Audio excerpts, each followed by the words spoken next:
Today I want to talk to you about one of the most difficult things Jesus ever said in this week's installment of Wednesday Encouragement.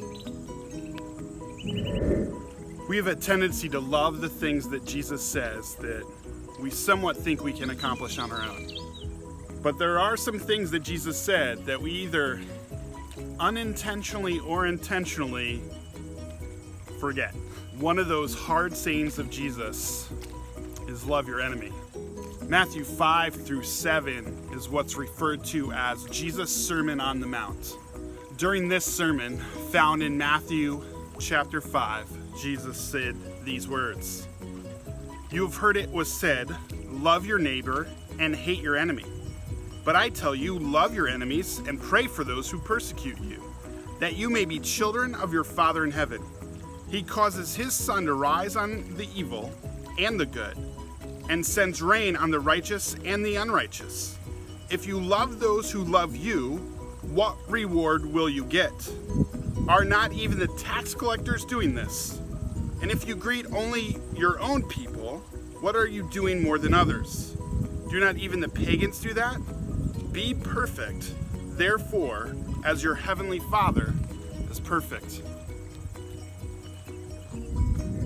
If I'm honest, I would love to pretend that Jesus never said that. There are some people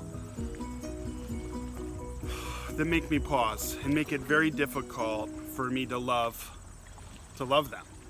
A few years ago, I came across the story of Daryl Davis. Daryl is a blues musician, R&B musician by trade, but he's got a very interesting hobby. As a person of color, Daryl has a very interesting hobby. His hobby? Befriending members of the KKK. Over the last 30 years, Daryl has helped, in his estimate, over 200 members of the KKK understand that their hate is misplaced. Once they understand that their hate is misplaced, he gets them to leave the KKK. He asks them to hand him their robes. He keeps the robes, apparently, as a reminder of the dent that he's made in racism. In his words, it's amazing what can happen when you sit down and have a meal with someone. It seems like in America in 2020, we are more divided than we've ever been. And this division doesn't seem to stop inside the church. I've seen this posted a lot lately on social media. If you really believe ... or if you're really gonna vote for ... then I have nothing more to say to you. We're done. According to Jesus in Matthew 5, the conversation isn't over. It's literally just begun. I understand this is a hard one. This one is so difficult for me. But I feel like Jesus is saying, imagine if those who believed in me, called me their Lord, actually did what I say.